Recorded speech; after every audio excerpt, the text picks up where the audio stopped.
Vadakara Palayad youth Congress പ്രാദേശിക നേതാവിന്റെ വീടിന് നേരെ ബോംബേറ്. വിഷ്ണു മുതുവീട്ടിലിന്റെ വീടിന് നേരെ ഇന്നലെ രാത്രിയാണ് ആക്രമണം ഉണ്ടായത്. ആക്രമണത്തിൽ വീടിന് കേടുപാടുകൾ ഉണ്ടായി.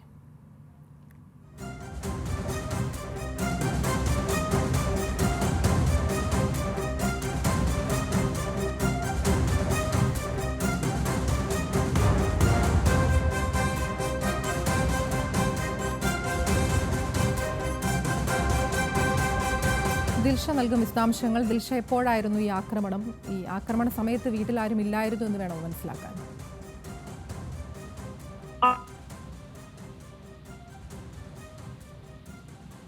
ഉണ്ടായിരിക്കുന്നത് വിഷ്ണു മുതുവീട്ടിലിന്റെ വീടിന് നേരെയാണ് ബോംബേർ ഉണ്ടായിരിക്കുന്നത്. ഇന്നലെ അർദ്ധരാത്രിയോടെ ആയിരുന്നു ഈ സംഭവം ഉണ്ടായത്.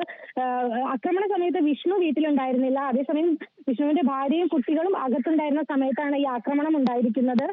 വീടിന്റെ ചുമരിനും വാതിലിനും മുകൾ വശത്തെ ഷീറ്റിനുമെല്ലാം സാരമായി തന്നെ കേടുപാടുകൾ സംഭവിച്ചിട്ടുണ്ട്. ഇത് ആസൂത്രിതമായ ഒരു ആക്രമണമാണ് എന്നാണ് വിഷ്ണു അറിയിക്കുന്നത്. UDFന്റെ തെരഞ്ഞെടുപ്പ് പ്രചരണങ്ങളിലെല്ലാം സജീവമായിരുന്നു വിഷ്ണു. ഇതുമായി ബന്ധപ്പെട്ട് വിഷ്ണുവിന് ഭീഷണി ഉണ്ടായിരുന്നു എന്നും വിഷ്ണു പറയുന്നുണ്ട്. എന്തായാലും സംഭവത്തിൽ പോലീസിൽ പരാതി നൽകിയിട്ടുണ്ട്. ആതിര.